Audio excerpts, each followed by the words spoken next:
Good morning everyone. So on our previous lesson, we talked about percent or it's out of 100. So it's easy to know the percent of a number dahil laging out of 100. Example, this one. We know that if we have a whole of 100, so this is 100, okay? Then 50%, so 50% would be 1, 2, 3, 4, 5, and then this is 10. So it will be 50. Okay? So in Tagalog, yung 50%, ito po ay kalahati.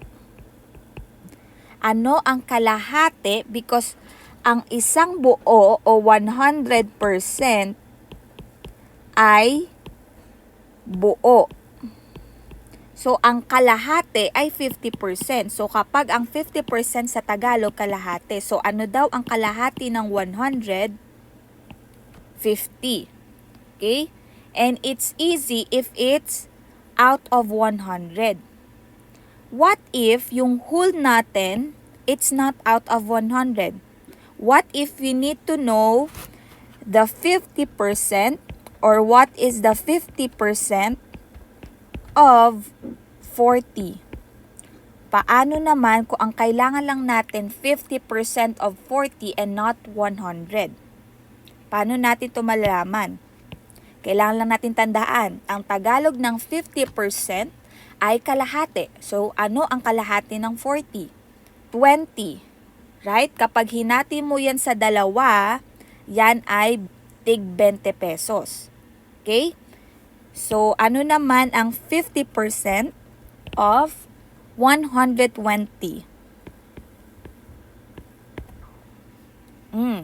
It's a bigger number, but kailangan lang natin tandaan ano yung half or kalahati ng 120.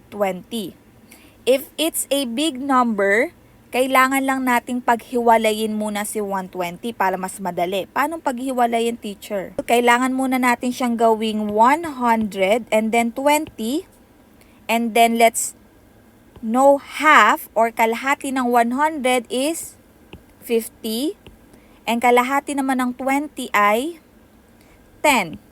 So, ito, ang kalahati ng 120 is 50 plus 10 would be 60. So, half of 120 or 50% of 120 is 60. Let's have a bigger number.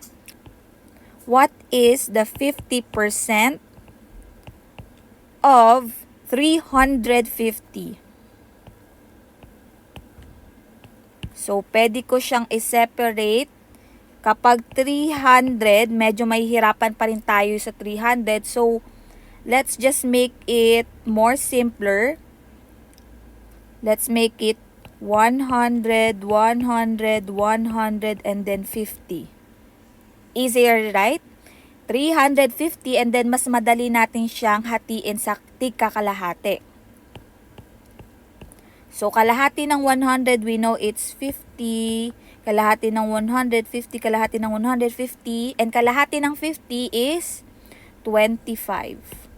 And then, i-add lang natin lahat to. So, 50 plus 50 plus 50 is 150 plus 25 is 150 plus 25 would be 175. So, 50% of 350 is 175. Now, what if I need to calculate the 10%? Kapag kailangan natin ng 10%, dahil 10% lang yan, if we have a whole of 65, and the decimal point is here, since it's just 10%, we're just going to move 1. Okay?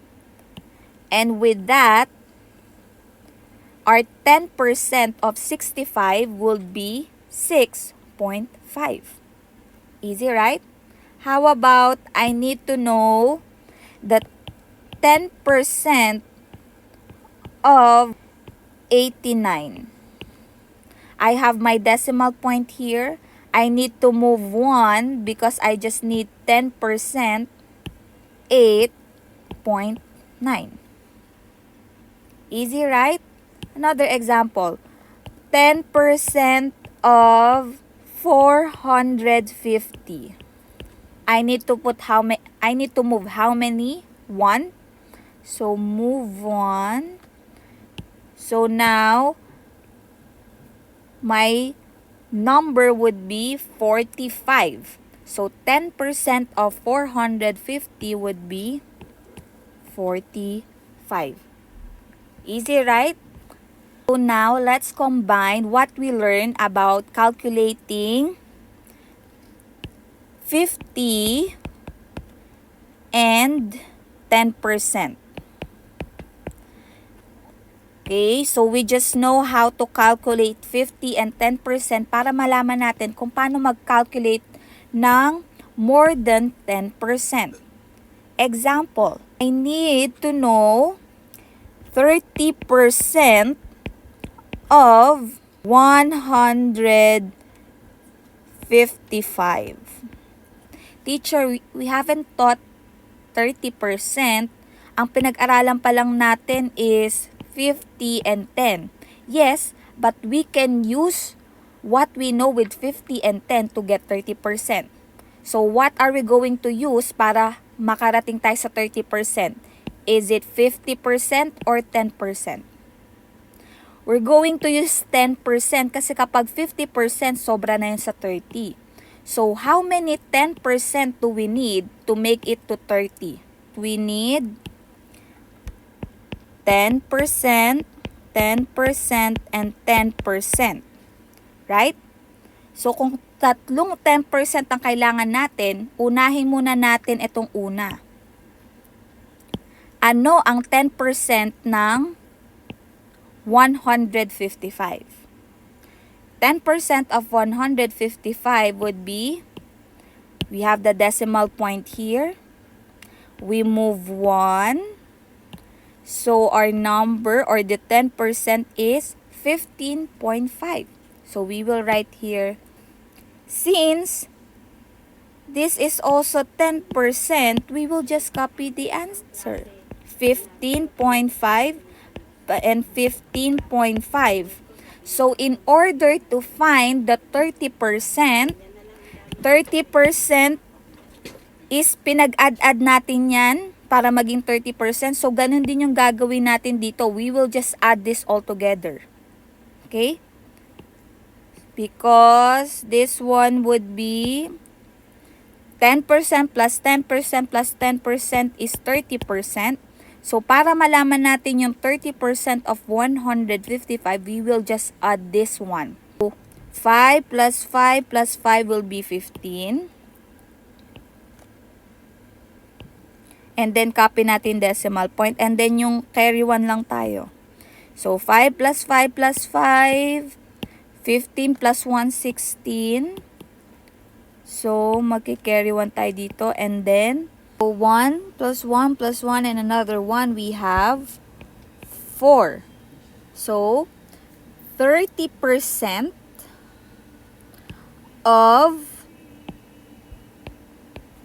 155 is equal to 46.5. Again, we know how to get the 50% and also 10% of a number. What if I asked you, what is the 70% of 240? Kailangan ko naman malaman yung 70% of 240.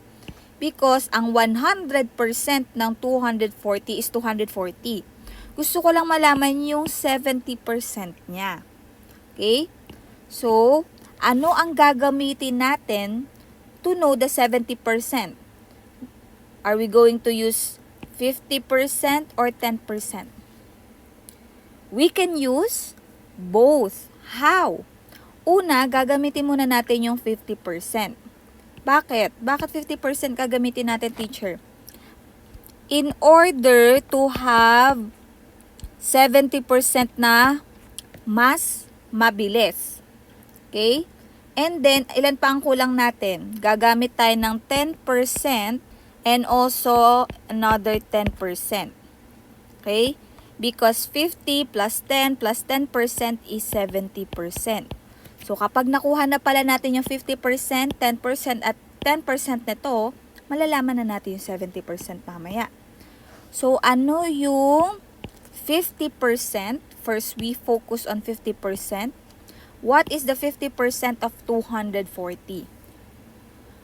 Again, 50 means half. So, 50 means half of 240. Ano yung kalahati ni 240?